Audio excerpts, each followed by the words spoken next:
thank you all for coming. I am thrilled beyond words that we have such an incredible group of people assembled in the Motor City. I know that you have taken time away from work, that you're going to be working extra this weekend and tonight to make it possible for you to break away. Such is the life of a communicator. Yesterday, I got a text message from my friend Meredith, who's also here with us, who said, wait, I have to quote this. "I'm not kidding, Kanye West is in the fitness center." I said, I'll be right down. And with that, I knew that this conference was going to be awesome.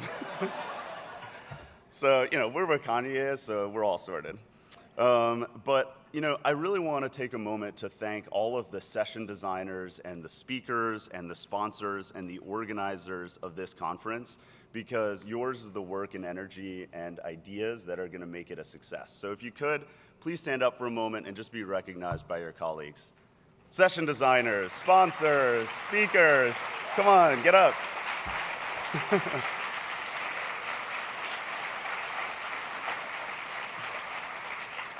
It's going to be good, I promise you. It's going to be the best ever. I also want to take a moment to thank our incredible staff. They work for months and months and months to make sure that this is a world-class event for everybody.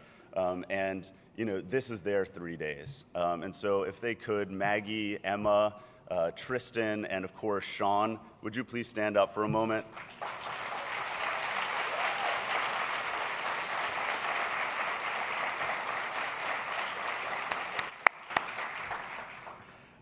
And finally, I want to thank all of you for what you're about to give.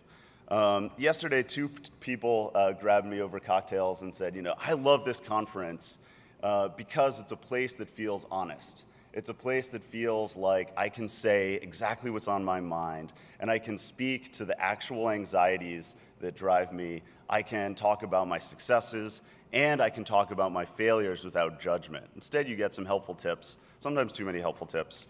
But it's good to be candid about, our shortcomings as a field. And I will say that I am personally grateful to all of you, because this is my favorite event of the year. This is the place where I come to recharge. It's the place I come to see some folks who really understand my world, understand what my day is like, and where I get the ideas that keep me going. So I want to thank all of you, because this really is a pleasure for me to be able to do. And in that spirit, I want to be candid with you about one of the anxieties that I have, and it's something that has been nagging at me for the last few months for somewhat obvious reasons. As a member of the board, my job is to ensure that we are achieving our mission, the mission of the Communications Network. I want to read that for a moment. Our mission is to support foundations and nonprofits to improve lives through the power of smart communications. Now, I'm confident that we have the right people assembled here in Detroit for the conversations about communications. We've got the media folks, we've got incredible writers, we've got graphic designers, we've got, I'm gonna miss people, incredible data folks, we've got these digital badasses who are changing the world. And so I think that we have all of the right players assembled for what Tyrion Lannister calls the great game. We are ready. The forces are aligned. But I want to make sure that as a field, communicators are constantly focused on improving people's lives. The mission of the network isn't to make communications better. It's to make people's lives better. And I think in communications, we often get tied up in the day-to-day work of communicating. And we sometimes fail to step back and think about the moral purpose of what we're trying to achieve. And improving people's lives is the moral calling of this field. And I think, all reason tells us that we are at a really defining moment as a country, and we're at a defining moment as a field. And Sean talks about how the network helps those who do good do better. And that isn't a nice to have. I live in Baltimore, and every single day I see that mission is essential. It is a moral priority. And I would say that a failure to achieve that mission is a moral failing. And so with that, I feel that, we can be mindful of how communications is essentially the practice of bridging the gap between who we are and who we want to be, who we are and who we want people to think we are. And there's a lot of work to be done with that. I'm so glad to be doing it with all of you. I want to thank you for coming.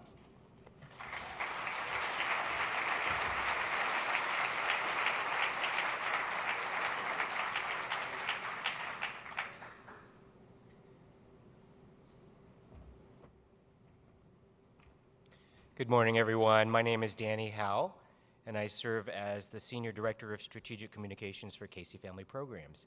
And I am very, very fortunate today to be able to make some introductions for our first conversation with Aaron Belkin. I just want to say I've had a chance to spend a couple minutes with Aaron before the session, about 15 minutes. And here's a man who has moved mountains, who has changed the U.S. military establishment, and is a classic example of strategic communications at its best. So you're all in for a big treat today. So first, a little bit about Casey. We are the nation's largest operating foundation focused on safely reducing the need for foster care and building communities of hope for children and families in America. This is our 50th anniversary, 50 years. Thank you. And we are so proud of the work that we've done.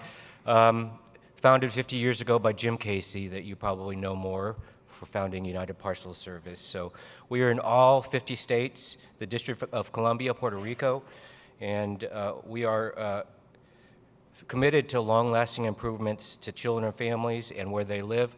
We also have an initiative called 2020 Building Communities of Hope, which is a nationwide effort to improve the safety and success of children.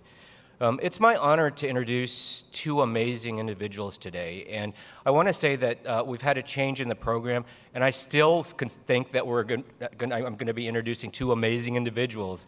Michelle Norris is not feeling well today, and unfortunately she's not able to join us. Let's send her all some healing thoughts. But worry not, we have our faithful leader, Sean Gibbons, who's going to be stepping in and doing the interview, and I think Sean has done an incredible job with ComNet. Do you agree with me? Okay. Sean, thank you so much. And actually, this change is appropriate because Sean has recently interviewed Aaron for this Social Innovation Review, April 16th issue. So take a look at that article. I'll mention a little bit more about it in a couple minutes. So, as I mentioned, Aaron is a mover of mountains. He's a scholar, an author, an activist, a dancer. He has written and edited more than 25 scholarly articles, chapters, and books. His book, titled Bring Me Men, was first published by Columbia University Press in 2020, and then picked up by Oxford University Press in 2013. Since 1999, Aaron has served as the founding director of the Palm Center, which The Advocate named as one of the most effective gay rights organizations in the country. He designed and implemented much of the public education campaign that eroded popular support for the military anti-gay discrimination that later led to the repeal of Don't Ask, Don't Tell. When that repeal came, the president of the Evelyn and Walter Haas Jr. Fund said, "This day would never have arrived without the persistent, grinding work of the Palm Center." Harvard Law professor Janet Haley said of Aaron that probably no single person deserves more credit for the repeal of Don't Ask, Don't Tell. Again, I encourage you all to read Sean's interview in the April 2016 issue of Stanford Social Innovation Review. You can find it online, where Aaron artfully describes how to use strategic communications to move what he refers to as 10,000-pound boulders that lie in the path of significant social change.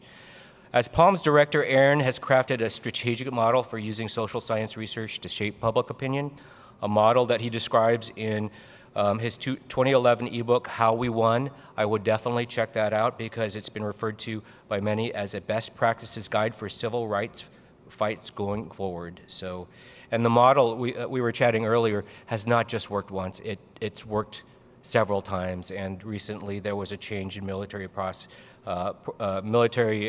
policies toward transgendered individuals. So once again, a change that we thought would take 20 years took 3. So how about a round of applause for Aaron? That's just incredible. He moved another mountain. This is the most interesting part of Aaron's background. He also teaches political science at San Francisco State University, where he teaches a lecture course to 700 undergraduates on delusion and paranoia in American politics. Didn't know that took place. Aaron, I'm guessing that this political season is rich with examples for your students. Ladies and gentlemen, it is an honor to introduce Sean Gibbons and Aaron Belkin.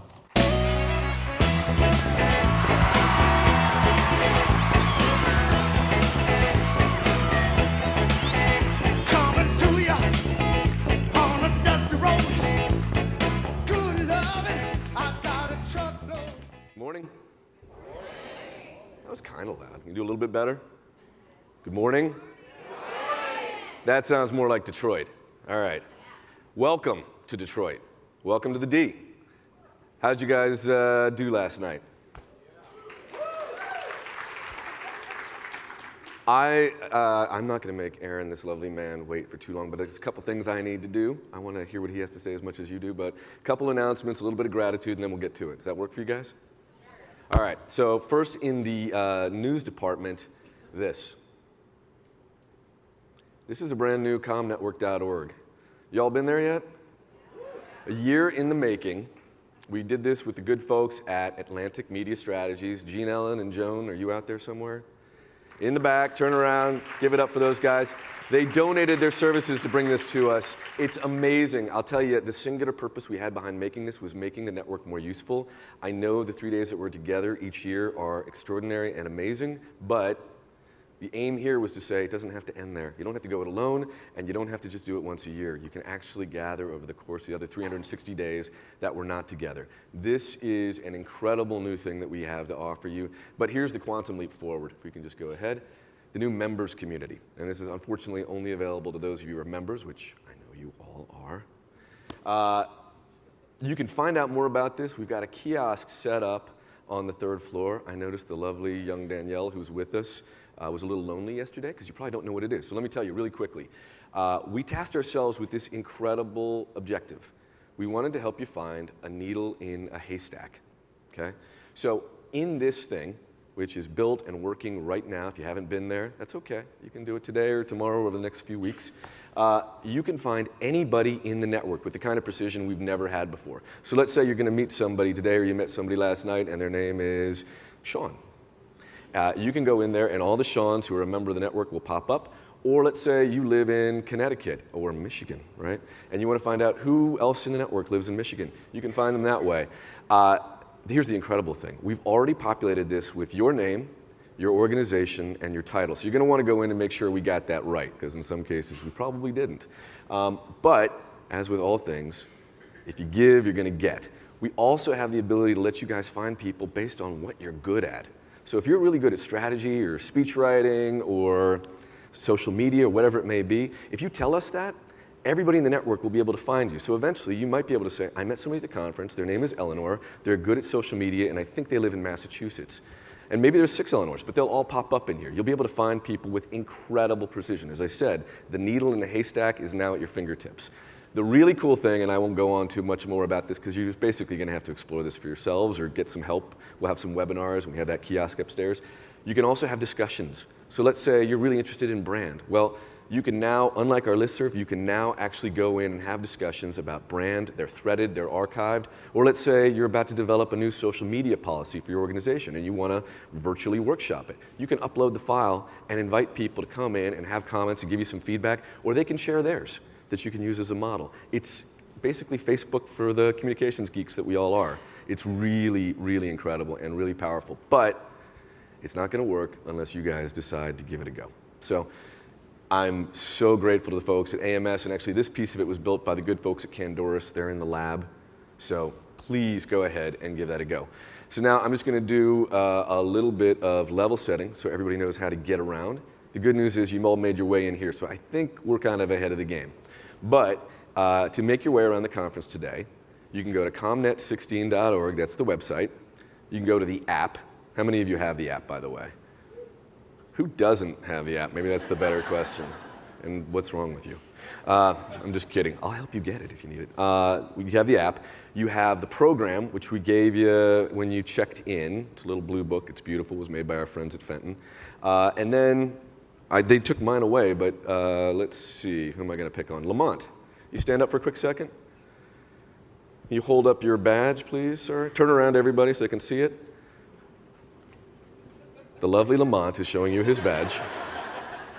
Can you open it? That's his name, by the way. That's a very helpful piece of information. But if you open it up, nobody did this last year. It really surprised me, but I just want to show this to you. Well, it has our sponsors, but then maybe go one more. There we go. The schedule's in there. So you're literally wearing the schedule around your neck. So if you need to know where you're going next, you're walking around with it, frankly. But listen, sometimes there's going to be times when you just don't know, or you need to talk to a human being because you have a different question that the app doesn't answer or the schedule around your neck doesn't answer. There's a bunch of folks walking around the conference wearing red shirts with the new network logo. Just find them. They're happy to help. Thank you, sir. You can sit down. So now just a little bit of gratitude. This is a bit of a bittersweet moment for those of us on the network board because we're saying goodbye, or maybe a better way to think about this is so long for now, to a few folks who've had an extraordinary role in shaping this organization. Today, or over the last couple of days, we have bid farewell, or so long for now, to Minna Jung of Earth Justice, former chair of the board, a good friend to many of you. Rebecca Arno. Rebecca, you're right there. Can you stand up for a quick second? Rebecca is a former chair of the network. She has been an incredible friend and partner, not just to me, but to all of you. And Craig Ziegler, who couldn't be with us because I think he's at his board meeting, who was the treasurer of the network for many, many years and really helped to build this up into an institution. So we are saying, I guess, goodbye for now to them. But as I said, it's bittersweet. The sweet part is we're saying hello to a few people who are just extraordinary individuals. Their energy and enthusiasm already, it's really evident they're going to be real assets to this organization. And I want to pick on them if I can. Jade Floyd of the Case Foundation. Jade, you want to stand up? Ken Wine of the New York Public Library. And Stefan Lanfer of the Barr Foundation. Stefan's right here up in front. Really amazing individual, so grateful. This is almost a full-time job serving on the board, in addition to the day jobs that you guys all have. You can imagine what that must be like. Let's go ahead. I want to tell you a quick story about why these folks are so great, really briefly, because I think it's kind of important. It's about why we're here. So about a year and a half ago, the board gathered, and there we all are, handsome bunch. And one of the things on our agenda was to figure out where to take the conference this year. So those of you who know the network know that the conference moves. So in 2014, we were in Philly. Last year, we were in San Diego. And yeah, that was fun. But this will be better. And so for 2016, the question was, where do we bring the conference? It was going to come to the central part of the United States. And of course, there's lots of really wonderful American cities that we could have brought the conference to. But the board quickly zeroed in on Detroit. Now, as you know, this is, and I hope you've seen for yourselves, it's an incredible city. But let's not kid ourselves. This is a city that's had some tough times lately. We're going to hear a little bit more about that later today. But it's on the comeback. It's a center of innovation and creativity. It was recently named the UNESCO City of Design, the only one in the whole country that's gotten that designation. And if you've been out, and I know a number of you have hit the restaurants, it's a pretty incredible food scene as well. There's a lot happening here. But the board decided unanimously, let's come to Detroit. But again, because of some of the stories that have come out of this city, there was some question, reasonable question, would people come? And here's where I get to thank you, because you're here. This is the largest conference we have ever had. So that's a big deal. More people came to Detroit than to San Diego, to Philadelphia, to New Orleans. You showed up. And my guess is it's for the exact same reason that the board chose to come here. Because it was the right thing to do, because you want to be part of the solution, because you wanted to be part of the Detroit comeback story. So thank you very, very, very much. This is something else we share in common. I think this is something we all believe. I think this is something we share in common. Does anybody, I'm going to call you out, anybody not think this is true? I know this in my bones. These are some of the issues that we work on. These are some of the issues the organizations that we serve work towards. And I think we all know that without smart strategic communications, none of this will happen. It's just that simple, right? Particularly why. Here's some evidence, though. I think you may have seen this already. It's in the conference program, the little note I sent to you. This has been blowing my mind for weeks. This is a study that Nielsen does every year, and I look at this and I see this, it's the information age in a chart, okay? This traces over the last 3 years the amount of ideas and information or media that people are consuming on a daily basis. The average American adult has, in this new information age, started to consume more and more and more information each and every year. 9 hours and 32 minutes, I think it says, then 9 hours and 39 minutes, but last year, and this is not statistically significant, this is astounding, it went from 9 hours and 39 minutes of reading books, listening to the radio, watching Game of Thrones, hanging out on Facebook and apparently Pokemon Go, to 10 hours and 39 minutes. Each of you, on average, are consuming 10 hours and 39 minutes of information and ideas a day. That begs a lot of questions. And those are questions we're going to ask, and we may not answer them, but we're going to start to ask and dig into them over the course of the next couple of days. But I will tell you this, that is absolutely amazing. And if you heard this from your mom, my mom used to say this all the time, you are what you eat. We're consuming a lot. And so the ideas that we care about, the issues that we care about, that we want to see happen, the kinds of things that Aaron has spent his career working towards, it's about finding a way into that diet.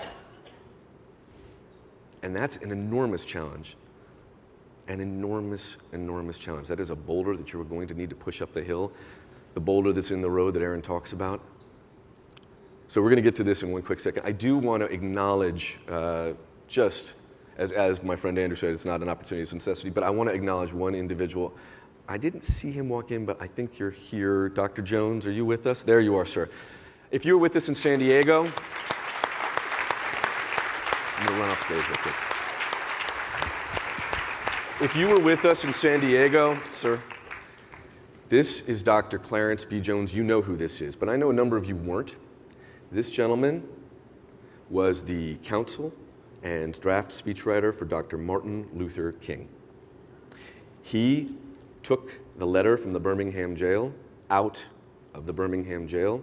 He helped to draft the Dream Speech. The first 7 paragraphs, the promissory note, the one that Pope Francis quotes, the one that Barack Obama quotes often, those are his words, word for word, spoken by Martin Luther King on the steps of the Lincoln Memorial. He was the attorney to James Baldwin. He is an American hero. He is a lion of the civil rights movement. And he is with us for the next couple of days. This is a national treasure. I hope you take the time to take a few minutes and drink in from his greatness. He is an incredible, extraordinary individual, and I'm so grateful that he's here. Thank you, sir. Thank you so much.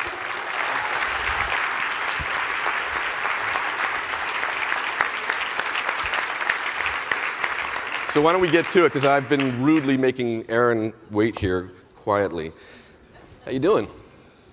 Thank you, good. You've been busy. I've been very busy. I want to say something first, if that's okay. Please. I have been around conferences for 30 years, including being a conference planner. I have never seen a better run operation than this from the moment last year's conference ended, and it is such an honor to be here with you. Oh, thank you.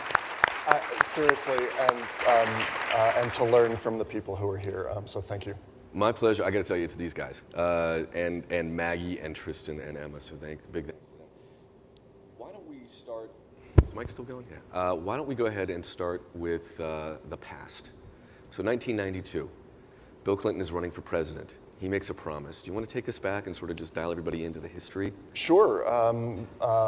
The military has been firing gay people since 1778, when George Washington drummed a soldier out of Valley Forge for sodomy. And President Clinton, candidate Clinton, said he would change that. And as president, that's the first thing he tried to do, to get the Pentagon to lift its ban on gays and lesbians in the military.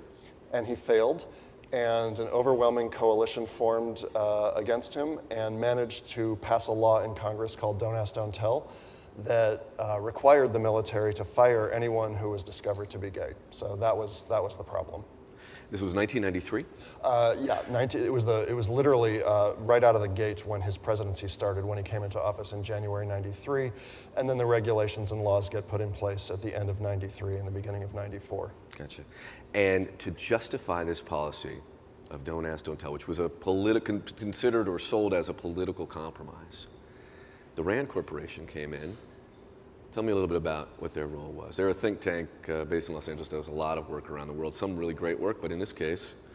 So this was what made Don't Ask, Don't Tell an interesting phenomenon from a communications perspective, was because there was kind of a dual structure behind it in terms of holding it in place, and I think of kind of two pillars that propped it up.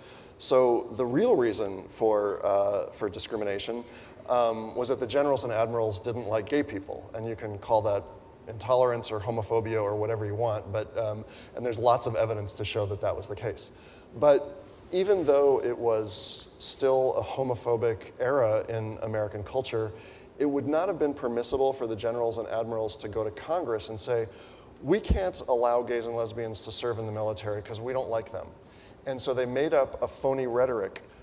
You could think of it as the military effectiveness conversation or the unit cohesion conversation. And what they said was that, well, we like gays and lesbians as people, but the reason we can't allow them to serve in the military is because they harm the military. They shatter unit cohesion. They shatter readiness and effectiveness. And that's the reason why we have to discriminate. And the social scientists, the scholars, knew from the outset that that second set of justifications, that military effectiveness pillar, was, to be frank, a lie. Even the military's own research, as you mentioned, the Rand Corporation, which was an Air Force-created think tank, had been showing for years that gays and lesbians are great service members and don't undermine the military at all. But it's very different for scholars to know something than for members of Congress and journalists and generals and admirals to know it. So that was the problem. We had to figure out whether to go after the homophobia or the kind of phony rhetoric. And there were a lot of folks at the outset, folks in the LGBT community and allies, who looked at this policy and, of course, were horrified.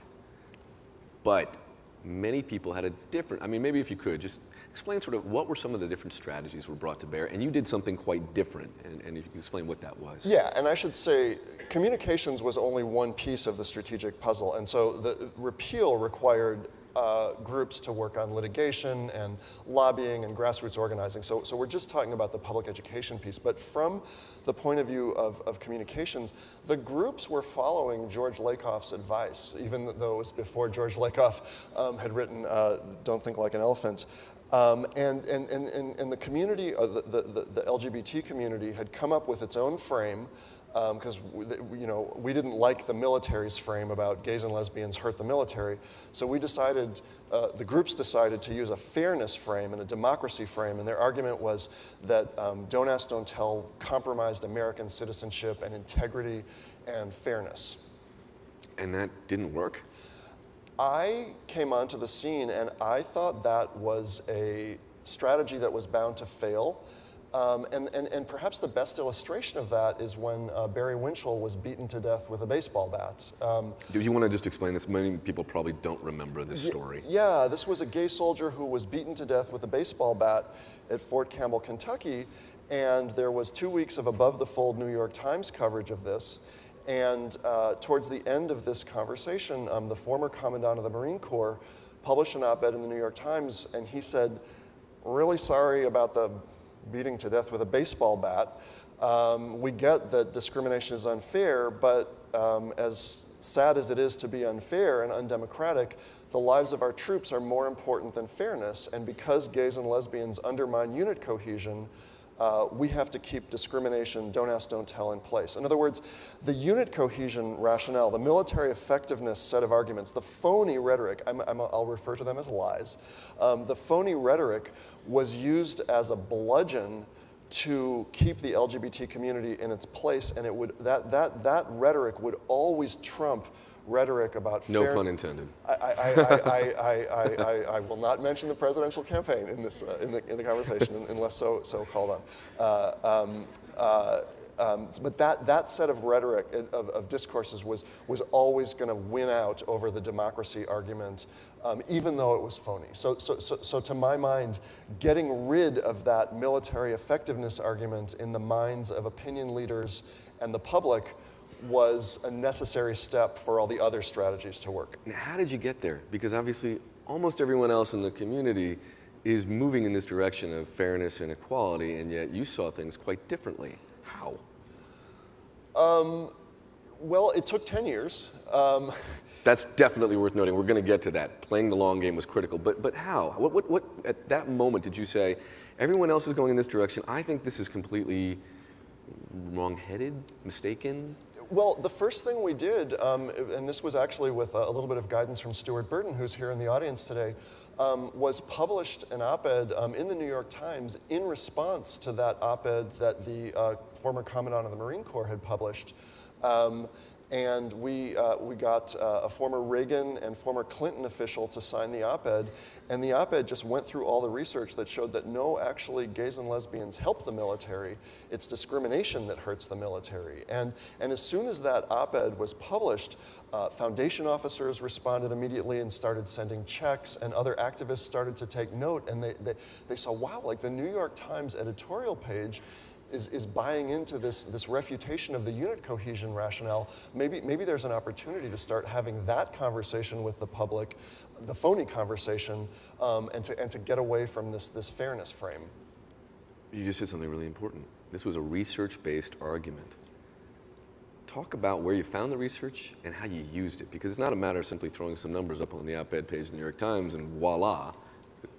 Yeah, so the strategy, and I profoundly, radically had no idea what I was doing at the beginning. So That's not an unfamiliar feeling to many people here, right? So the strategy took a year of getting advice from Stuart and other people to figure out what to do. But there was already a lot of research on the library shelf showing that gays and lesbians don't hurt the military.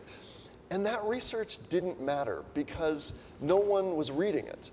And so what we decided to do was engage in what would become a decade-long conversational strategy and research-based strategy where every 3 or 4 months for a decade, we would produce a new study or release a new series of data. And the study or the data would always be designed to ask exactly the same question. Every single time, exactly the same question. So it was iteration. Do gays and lesbians harm the military? Or does discrimination harm the military? And so we never gave our authors writing assignments. We never said you have to go reach this conclusion. We just asked them to go do a study that asks that question in a slightly different empirical context. So every study was organized around the same question, but it was slightly different from the previous study. But that wasn't the trick. The trick was to not let the research stay on the shelf, but 3 or 4 times a year with the release of each study to work really hard to generate national media headlines, which meant Associated Press, New York Times, Washington Post, or up, that level of media coverage of the research. And that literally worked every time. So 3 or 4 times a year for a decade, we managed to get a national news story around the message that it's not gays and lesbians that hurt the military, it's discrimination. Which is why, by the way, it seems so stupid and boring now to you think like gays and lesbians hurt the military, like what a stupid argument. But people believed that in the early 90s. Seems in retrospect awfully easy. You show up with a study, drop it on the desk of a reporter at the AP or the New York Times. We've all done this. Hey, I've got a new study. Here you go. Above the fold, magic. But that's not exactly how it works. No. A lot of relationship building. Tell me, actually, I don't want to put words in your mouth. What happened? How'd you get there? So the acid drip that I had every day for 10 years I love this metaphor. It was about how to convince reporters to take the research seriously. And because by definition, we were trying to pitch research organized around a stale message. We were trying to make the message stale. The beat reporter for the New York Times on Don't Ask, Don't Tell in the late 90s told me at one point, I'm not interested in another study that shows that gays and lesbians don't hurt the military. So the question you're asking was the question, And it was a little different in each, with each new study, and it always, and the bar would go up with each new study to figure out how to break it. It usually came down to finding an interesting human interest angle to go along with the study. So I'll just give one example. So we found out from the government that the military was spending something like $180 million on firing gays and lesbians. We knew that number was wrong, so we did a study that showed that the number was off by about 100%. So they'd spent about twice that firing gays and lesbians. That study in and of itself wouldn't have been newsworthy. We got a former Secretary of Defense to sign the study as an author. That made it newsworthy. The study went to Good Morning America with 5 million viewers. And so what is that study saying? Discrimination hurts the military, not gays and lesbians. So that was just kind of one example of 30 or 40 times when we did that. Communications is the linchpin through all of this. Why? Why not go in and have private meetings with lawmakers or folks at the Pentagon? Or perhaps you did. Other groups were holding private meetings with lawmakers, and we were actually using our research to reach out to the military, and that was a parallel insider communications game because we wanted to empower allies within the armed forces to be able to corrode the rationale for discrimination to within. So there were a lot of, we did about 30 visits 3 times a year to military universities and cultivated a list of about 100 allies, military professors. So that was a separate strategy. But the reason for the national communications was because the research would have meant nothing to our allies in Congress and in the military and elsewhere if it wasn't covered in the media. So and that was a lesson that I had to learn, was that a research study that doesn't get media coverage is not valuable.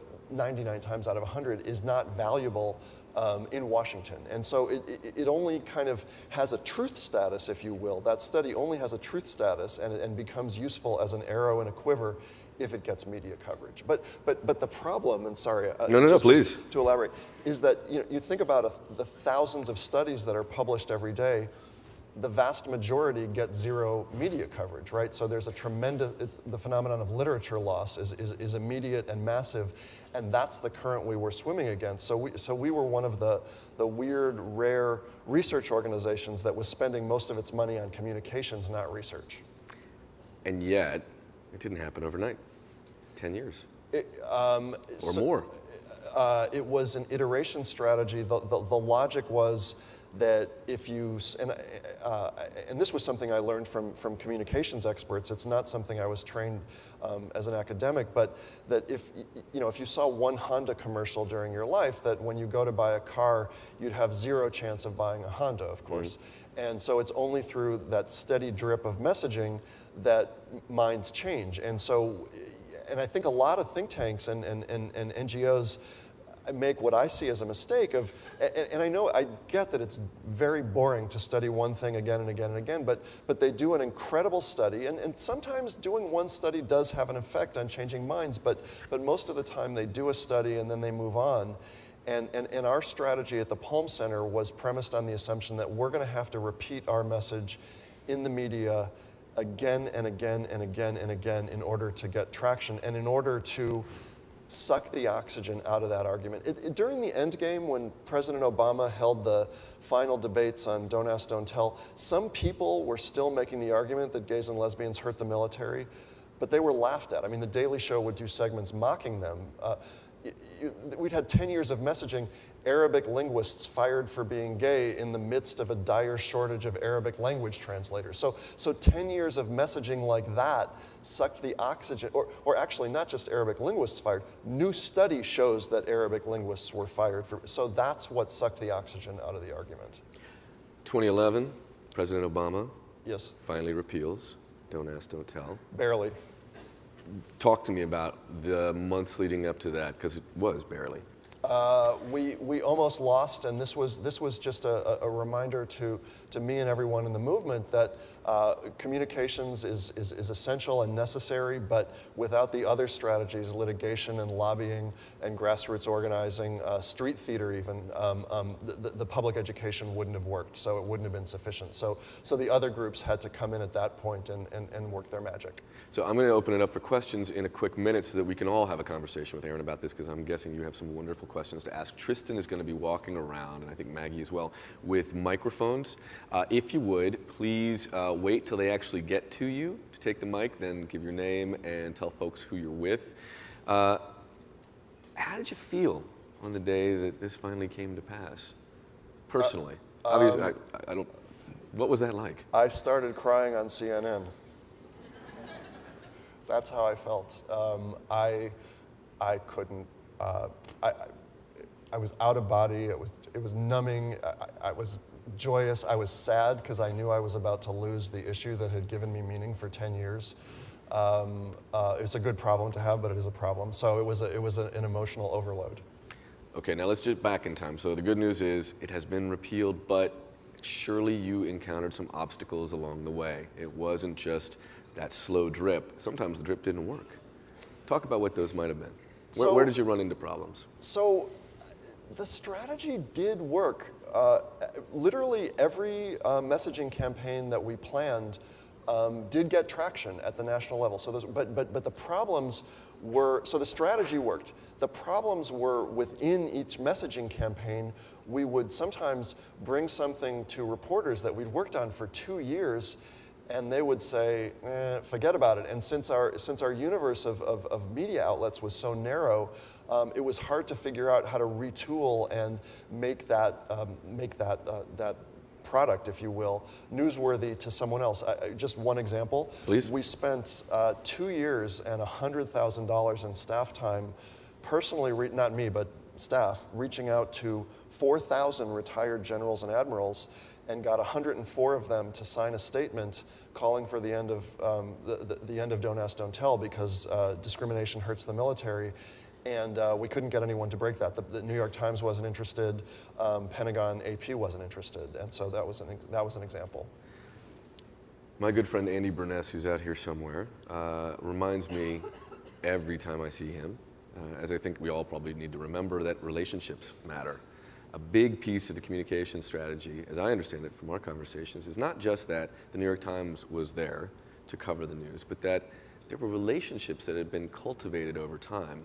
Talk to me a little bit about that. Well, so in that case of the generals and admirals, we had a relationship with a local AP bureau chief in Baltimore, and one of the admirals who'd signed our statement had been the superintendent at the Naval Academy close to Baltimore, and so because I had a relationship with that bureau chief, he was able to take the story and make national news from a local AP bureau.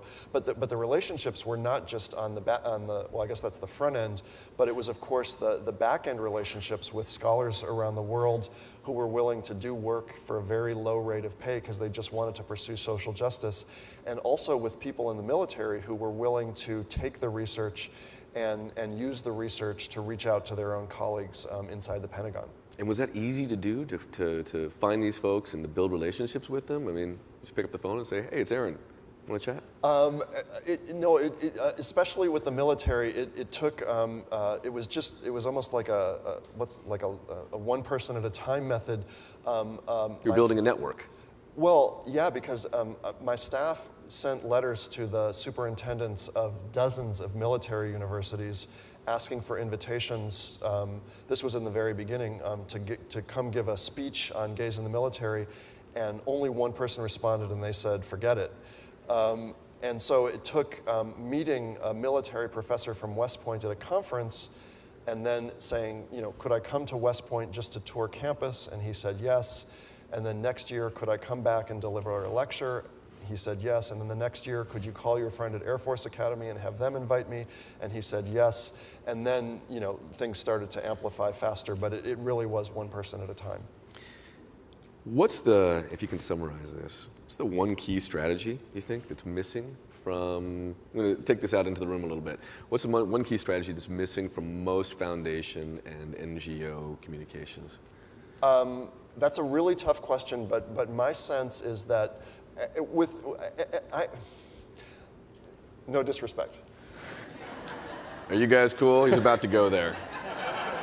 I think many communications departments, importantly and critically, work hard to get their organization's name in the media. I get how important that is. I also think that there's a missed opportunity to use communications to change hearts and minds and to change public opinion because people think it's too expensive. My group was operating at less than $500,000 a year, which is pretty cheap compared to most NGOs. And we were able to change public opinion, and I see a lot of NGOs kind of passing over that opportunity because they think they can't. Evan Wolfson, who was probably the chief architect of the marriage equality campaign. Just to remind folks, Evan Wolfson was the president of Freedom to Marry. Yeah, and he said that what a lot of NGOs forget is that it's the time between elections when we have to work to change hearts and minds and change public opinion. We can't rely on the politicians to give us cover. Questions? I'm going to go ahead. I think it's Amy. All right. Tristan's going to make his way down. If you would, go ahead. I know who you are, but for everybody else, identify yourself. Tristan, Amy's right up here in the third row. Hi, I'm Amy Lynn Smith. I'm a freelance writer and strategist based right here in Detroit. Welcome, everyone. I'm intrigued, particularly as a storyteller, about what you said about using human interest stories to support the data and the research and to elevate that. I'd like to know a little bit more about how you went about weaving those two things together so that they were really compatible and told the stories. So not just the numbers, the people. Yeah, so what a great question. And that was another lesson I was not taught as an academic, but the research was pretty much never newsworthy unless we had great spokespersons to illustrate the injury that the study was illustrating or the benefit that the study was illustrating. So for example, we did a 70-page study of whether the British military had fallen apart when they had allowed gays and lesbians to serve in the British military. And that was not interesting to the New York Times. The British found that they had no problems with gays and lesbians in the military, and that's what the study reported. What was interesting to the New York Times was when we came back to them and repitched the study, but this time with an openly gay member of a submarine crew who'd been fired from the British military and then rehired once they lifted their ban. Just to give another example, we found data that in the middle of intense shortages, the military was hiring people from the backdoor draft. These were people who had been separated from the military 20 years ago. They were teachers, bus drivers, lawyers, doctors. They were not even in the reserves, but they were being hired back into the military because the military was so desperate for personnel that they were using this backdoor draft. At the same time, they were firing perfectly competent gay people who were doing the same jobs. That wasn't interesting to reporters. And then we found a family where the military had hired a mother who had been working in the civilian sector for 20 years, having just fired her gay son. And so that was an example of so the data were not interesting without the human interest angle to illustrate it.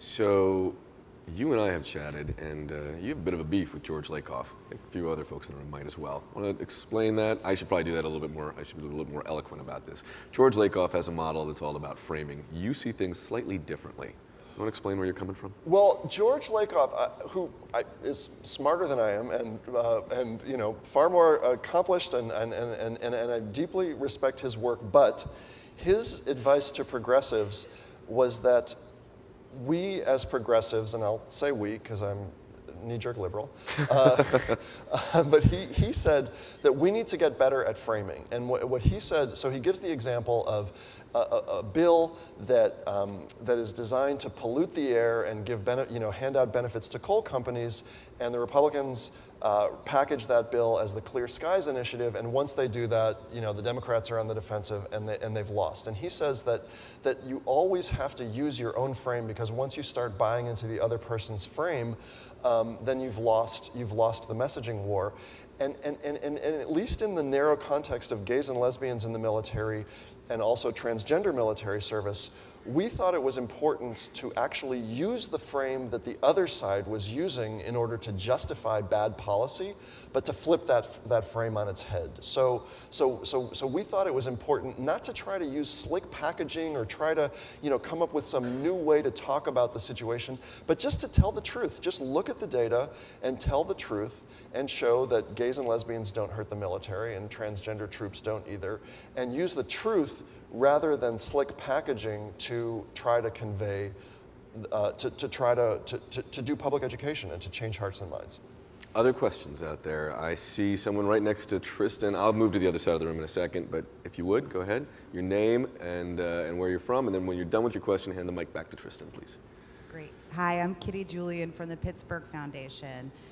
We're looking in our region at just having lost one of our 2 daily newspapers today, which is a tragedy for lots of reasons. But as you're talking about the strategy of really bringing these research studies toward media, as the media landscape continues to change nationally, what are some strategies you're seeing working really well that don't rely on traditional journalism because we can't rely on it existing necessarily in the future? That's a great question. It's a sad question, but that's a great question. It is a great question, and I think I'm the wrong person to answer that because the Palm Center was purposefully clunky and backwards on Web 2.0 and then social media, because the hearts and minds that we were trying to change was through network news. And we thought that we could only get to network news by placing stories in Associated Press, New York Times, and Washington Post. And I understand that there are many, many brilliant strategies for using social media and untraditional approaches to change hearts and minds. But our ultimate aim was members of Congress and the White House and the judiciary and the leaders in the military, opinion leaders, in other words. And so to create a virtuous cycle between opinion leaders and Main Street, and the most efficient, as a small organization, we didn't feel we had the bandwidth to use social media. I mean, we actually thought it would take more bandwidth to do social media well than to do old media well. And so even with the transgender campaign, which only wrapped up 3 months ago, we stayed focused on just mainstream old school media. So I don't have insights into alternative approaches. Can we talk a little bit about the transgender ban? Congratulations, by the way. You want to just explain to people what's happened? Because some of us may have missed this. When Don't Ask, Don't Tell was repealed, transgender people were left on the side of the road. There was still a transgender ban that was in place. So we used exactly the same strategy on transgender that we used on gay, lesbian, bisexual, with the one difference that the set of phony arguments that was propping up bad policy was not quite the unit cohesion rationale. It wasn't quite that transgender people hurt the military because straight people can't trust them, or non-transgender people can't trust them. It was that transgender people hurt the military because their health care is so complicated to provide. And so we used research to help the American Medical Association pass a resolution that said that actually the military wasn't telling the truth about transgender health. That generated a New York Times editorial, and the bubble burst. Wow. Other questions? I see you, and I will get to you in one moment, but I think over on this side of the room, any questions? Up in the front row. Yes, sir, just wait for the microphone next to Elka. Is that Fuzz? Yeah, hang on one quick second. Emma is coming.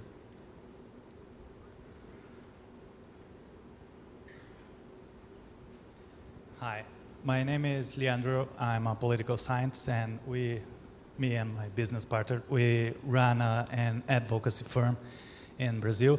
And I want to know what was the lobbying approach besides the communication approach that you just mentioned when repealing the law? The lobbying approach? Well, so at the same time that my group was doing public education, other groups were in the halls of Congress, just literally hundreds of meetings doing patient education over the years, using our research. And so there was a virtuous cycle with the lobbying and the public education campaign. And of course, there were litigators who were suing the military, raising questions about the constitutionality of the policy, and there were grassroots activists who were chaining themselves to the White House fence. And so all of this was going on together. I think for a lot of folks, actually, before we get there, let's talk about messengers. Because you had a compelling message, you had data, you had relationships with a lot of people, including journalists and folks in the military. But you and I have talked about this a lot. Messengers matter. Want to talk to me a little bit about what that means to you? Yeah.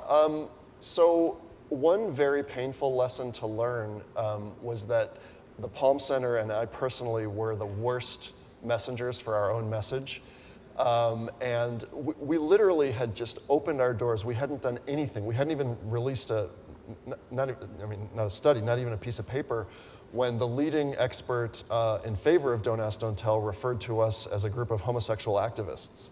And so, when their side went to Congress and argued that gays and lesbians will harm the military, they were experts in forming public policy with state-of-the-art evidence. But when we spoke, we were homosexual activists. And of course, we did have an agenda that was hidden in plain sight. So that didn't mean we cooked the books, but it did mean we had a point of view. But we were not the best messengers because we were seen as biased. And so what we had to do in most cases, and this was what was so painful, was not take credit for our own work and not put our fingerprints anywhere near many of our stories. And the best validators for us were people who you would think at first glance might be against gays and lesbians in the military. So we spent years and years and years cultivating, in particular, generals and admirals, former Secretary of Defense, former chairman of the Joint Chiefs of Staff, and asked them to sign statements, co-author our studies, sign op-eds. Perhaps the high water mark of this was we worked with General Shalikashvili, the chairman of the Joint Chiefs of Staff, so the top military officer in the United States, to publish a New York Times op-ed on January 2nd, 2007, where he said, I used to support discrimination, but I was wrong. I've read the research, and it's true, gays and lesbians do not hurt the military. It's discrimination that hurts the military. That op-ed made it safe for every other ally in the military to speak up. If I had signed that op-ed, well, it wouldn't have been published, but it also wouldn't have been useful. So we had to get validators to take credit for our message for us. Another question from the crowd. Looking out there, I see hands. How about here in the center, third row? Emma, if you can make your way over. And again, your name, who you're with, and then if you would hand the mic back. Hi, I'm Lois Shea from the New Hampshire Charitable Foundation. I'm really struck by what you said about the fairness frame not working. And it seems counterintuitive because it seems so fundamental to who we are as a country and as a people. And I'm wondering what lessons we might take from that in communicating about other things. For instance, opportunity and equality in this country.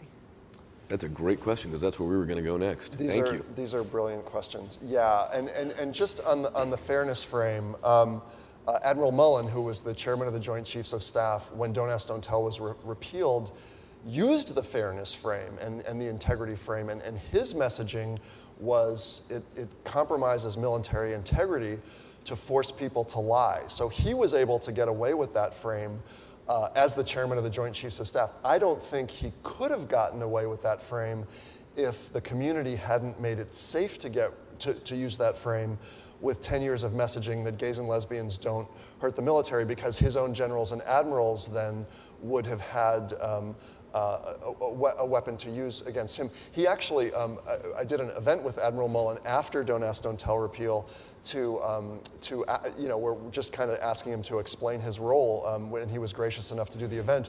But he admonished me a little bit, which was fine, but he said, why weren't you guys using the fairness and integrity frame for all those years and instead talking about military effectiveness? Look, we, for better or worse, this is a highly militarized society. Scholars worry about that. What that means is, of course the military deserves respect for defending the nation, but when respect translates into uncritical glorification, that's what militarization is. In a highly militarized society, the message that a policy is harming the military to my mind, is almost always going to trump concerns about fairness and democracy and equality, which is a bummer, and it's not my personal preference, but it was just the landscape that we were faced with. But I think that you're gesturing at a very important point, which was that our strategy was not cost-free, because in buying into the phony arguments of the other side, if only for the sake of refutation, we were buying into a militarized set of assumptions about the nobility and the value. And if you look at the gay lesbian messaging for 10 years, it's as if there was no problem whatsoever with the wars or with what the military does around the world. We purposefully couldn't talk about torture or sexual assault or the downside of militarism.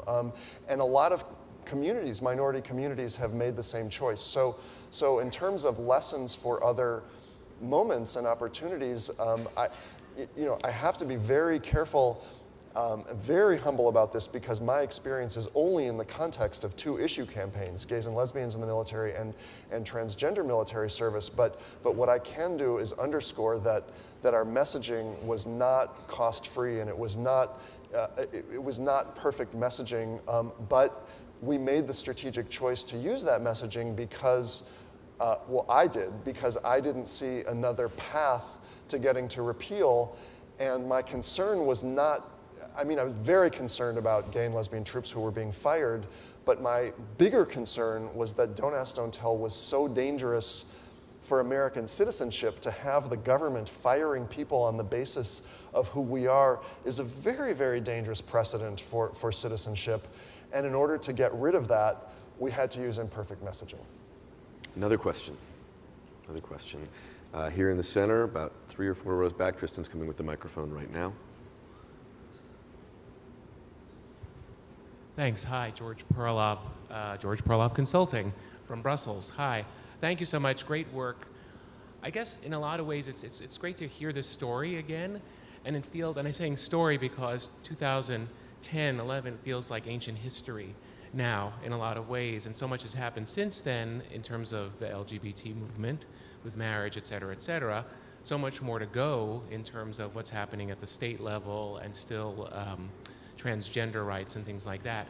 And at the same time, we've talked a little bit about social media and even the fact about truth, even when we tell truths in this society, and the truth has less value in news and around the world these days. And I'm just curious, with all that and where this movement is going and other movements are going, what do you think we need to be thinking about as communicators and strategists and researchers? And the question, I think, George, if I can sort of simplify, is, does the truth matter? Does research still matter in a time when apparently we can all live in our own reality? Can I just say how helpful and awesome these questions are? Yes. Thank you. Thank you so much.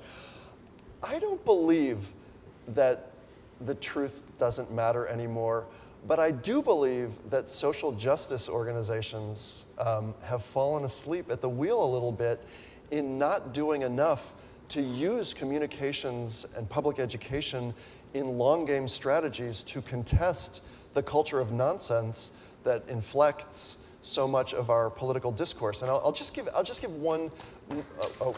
Yeah. I'll just give one micro example. I was talking with Danny before this session about foster care and how there's just, no government spending or not enough government spending on keeping families strong. And so much of our politics is a function of the tiny size of government right now. Our government is tiny. And when you factor in the fact that $1 trillion, not 600 million as the media reports, but $1 trillion goes to national security, the amount of federal and state spending on civilian programs, on butter as opposed to guns, is nothing compared to other Western industrialized countries. And the reason for that, of course, is because our tax collection and our tax base is so low, because we collect far less in taxes than other comparable countries. And yet, there's an assumption in this country that spending is high and the government is big and taxes are high. Where is the messaging, not just once, but time after time after time after time, again and again and again, month after month, year after year? New study shows government spending is low. New study shows taxes are low. New study shows government decision making is actually more effective than corporate decision making in many different contexts. We have allowed. I'm not allowed to be partisan here, right? We have allowed some people to convince the public of blatant falsehoods, and so every time a Democrat tries to, every time a person tries to, every time a politician tries to raise taxes, they run into this massive public delusion, and so Barack Obama, in his brilliance, is able to get, with what I think a 4% marginal tax increase on income over $435,000, but that's not nearly what we need in order to make our society healthy and whole and solve some of the foster children problem that Danny was telling me about, and yet we're not educating the public about these falsehoods. And I get deeply that the education isn't always enough. Look at global warming. Much of the public does understand that climate change is a function of human action, and yet we don't have climate change legislation. So public education isn't sufficient. But what I would say is, look at when President Obama tried to get climate change legislation. He failed. But let's say he had a 20-30% chance of getting climate change legislation. If we hadn't done the public education to help the public understand that climate change is caused by humans, he would have had a 0% chance of getting legislation. We have to educate the public about the culture of nonsense that makes it impossible to pursue reform before we're going to pursue the reform. That is what I would say about the truth mattering. We have to make the truth matter through research and public education. So let's test the model that you developed on Don't Ask, Don't Tell in sort of a contemporary context. I'm just going to toss out a couple of issues. Pick one, pick two. Gun control, something very near and dear to my family's heart. Immigration, a number of folks here working on that. Yeah. Racial justice. In 2 minutes and 24 seconds. We'll go over. Anybody mind if we eat into your networking time just a little bit? I'm curious what he has to say. All right, I don't see anybody, so let's go ahead. Okay. So, not an expert on these. This might be upside down, dead wrong. Stipulated. But I'll try. So on gun control, I teach gun control to my kids. And you and I talked about this. I call it gun safety. We used to do some work on this. And you told me to use that frame, and I forgot because I have a bad memory. That's okay. We'll just say guns for now. Gun safety. I teach my kids, and I have trouble finding research that shows that gun control works. And I see a lot of the advocacy groups doing great work, but at some level playing the NRA's game and trying to do it better than the NRA, which is never going to work. So would it work to publish study after study after study after study that shows that gun control saves lives, gun safety makes people safer, gun safety works, and to generate messaging around those studies time after time again. I don't think it would be sufficient to get gun safety legislation, but I think it would help. I think it would help a lot. Immigration. Immigration is a really tough one, but and I've worked a little bit with the folks working on messaging on immigration. But and I think that the immigration conversation is inflected by many aspects of delusion and many falsehoods that could be contested by a stream of research. But one of the basic falsehoods that I think sustains a lot of bad policy is that people buy into the lie that this country gives more to immigrants than it takes, including illegal immigrants. We actually steal about, if my memory is correct, I think it's $8 billion a year in Social Security taxes from undocumented workers who are working and getting Social Security contributions from their employers but will never collect on that money. So what about a stream of messaging that shows, based on research, that immigrants are contributing and giving more to society than they're taking? I know that's being done a little bit, but what about more? And obviously, and we didn't talk about this at the outset, but it's been an amazingly soul-crushing year. for those folks working on racial justice, for all of us as Americans. Unfortunately, we turn on the television or flip on Twitter, and there's another awful event for us to contend with and to try to understand racial justice. Yeah, and so verging far outside of my expertise, the reason the Don't Ask, Don't Tell model worked is because bad policy was propped up by a lie that was concealing paranoia. So there was a lie about military effectiveness that was concealing dislike and fear of gays. And in the racial justice conversation, people are more honest with their racism than they, perhaps counterintuitively, than they were about their homophobia in the Don't Ask, Don't Tell situation. So again, with lots of caution and humility about whether this approach would work on racial justice, I believe that despite the fact that a lot of people who oppose fairness are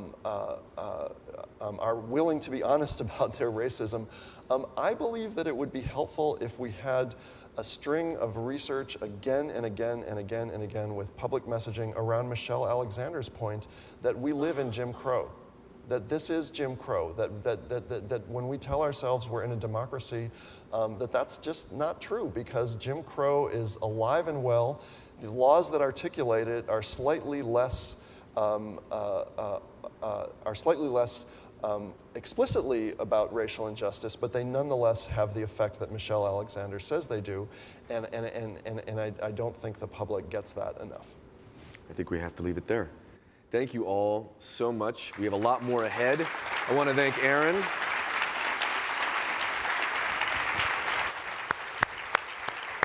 No?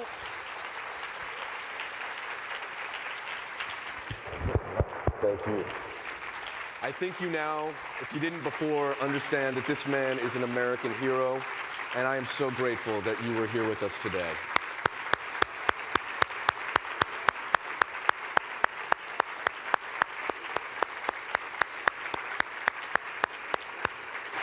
All right, now it's time for us to, I guess we have a little networking break. Here's something that I'd just like to share. In the spirit of why we gather, I want to make sure that you talk to people you don't know. I saw folks as they were coming in, seeing people they knew and saying, hey, where are you going to sit? Can I ask as a favor to me, the next time we come in here, sit next to somebody you don't know, because that's the ultimate aim of the network, is to connect us to people. Somebody in here is a future mentor or an employee or a boss, and the only way you're going to meet them is by talking to somebody you don't know. So by all means, please go out and talk to strangers. Everybody here, I have the luxury of knowing many, many, many of you. You're all cool. See you in a bit. I refuse to let you go. If I have to beg, please, for your sympathy, I don't